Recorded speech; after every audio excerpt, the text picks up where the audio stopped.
Love it, gotta love it. We're talking about love as we did in the last video. We're talking about soul tie relationships. This is twin flame as we did in the last video. Soulmates, karmics, anything that's a soul tie relationship. So now we're gonna break down soulmates, and just a heads up or a warning, it doesn't matter what any person has under this title, they can still cheat, use, and abuse you. So that's just a heads up. It doesn't matter. Don't get lost into the, oh, you're supposed to be my soulmate and this is supposed to work. It's supposed to happen. It's supposed flips the table. No, don't get too caught up into it for real though. People are still people. Everyone's still learning. Everyone still makes mistakes. Everyone still, is growing. So just keep that in mind, Don't put the pressure of what your idea of what a soulmate relationship means onto the next person, because that's not going to work out. People are still just people, But anyway, let's go ahead and jump into it. What does a soulmate relationship feel like?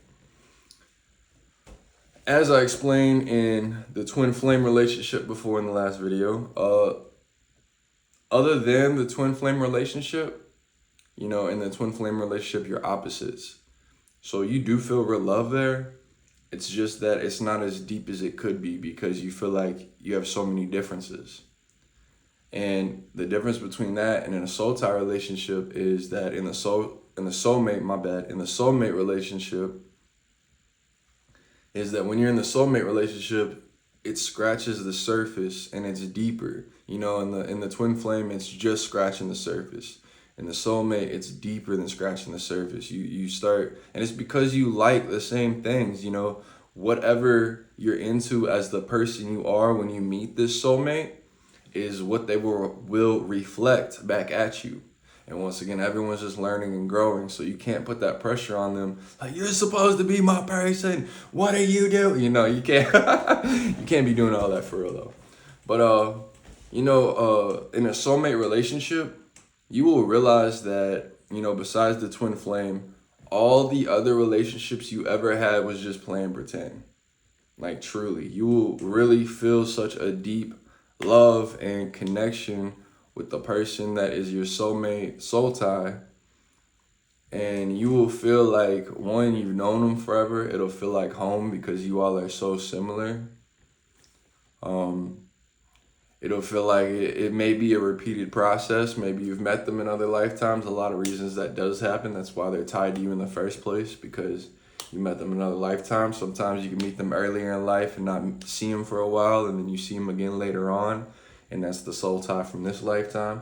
It still could have a extension from a lifetime before, but anyway, back to what matters, just on what we can focus on and see. The soulmate in front of you, it's gonna make you feel things you've never felt before. You may feel deeper love than you've ever felt for anyone. You may feel a fiery love that you felt, deeper, more passionate love than you felt for anyone. You may want to do things for this person that you've never done for anyone.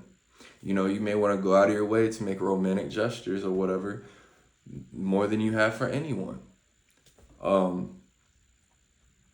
With that being said, don't force it. Like I said, just because this person has this title doesn't mean that you guys are gonna get a guaranteed happy ever after, a guaranteed you spend your life with this person, a guarantee this person doesn't do you bad. Once again, everyone is still learning and everyone is still growing. So that plays a big part into your soulmate relationships.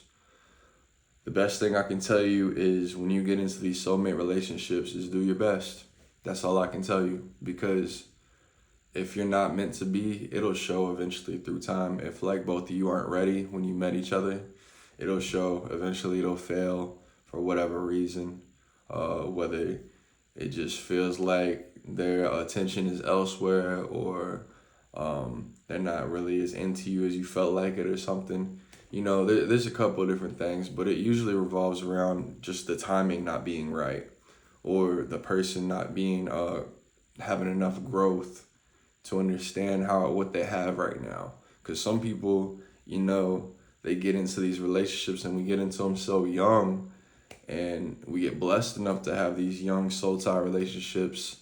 And, it's just something that sometimes you can't handle. Sometimes you drop the ball. Sometimes you weren't ready for that. Sometimes you didn't go through the things you needed to go through to be able to appreciate what this really is. So sometimes you got to lose it. Sometimes you got to lose it.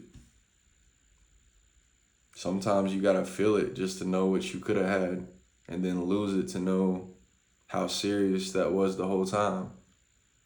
And to understand that you should treat people better, and that you should, you know, realize what you got when you have it and not when it's just gone. But more times than not, people only realize after it's gone.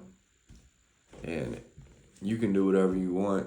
This is your life, but I suggest not going back to someone that didn't see your value then, but tries to see it now. Uh, I had a quote hit me one time, and it said, I can't remember exactly how it went, but it went like, I kicked you out of my life, not for you to learn your lesson, but because I learned mine. And that plays a part.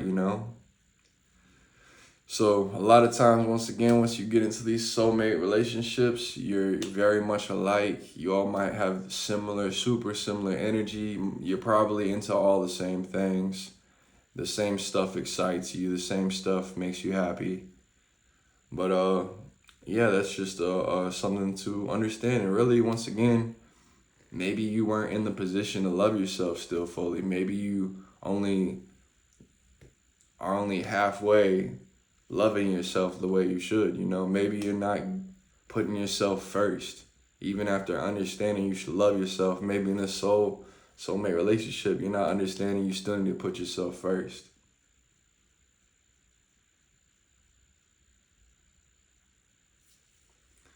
And, sometimes when the relationship ends, then you realize, oh, okay, I'm most important.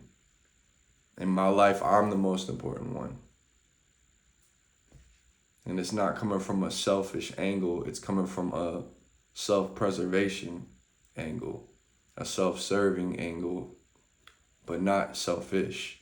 Selfish maybe for the right reasons, but it's not selfish in the way where it takes from anyone else, unless you literally just, are all about yourself and don't want to give any love to anyone else. But you know what I'm trying to say. Y'all know what I'm trying to get across. But yeah, soulmate stuff. There y'all go. That's the type of energy.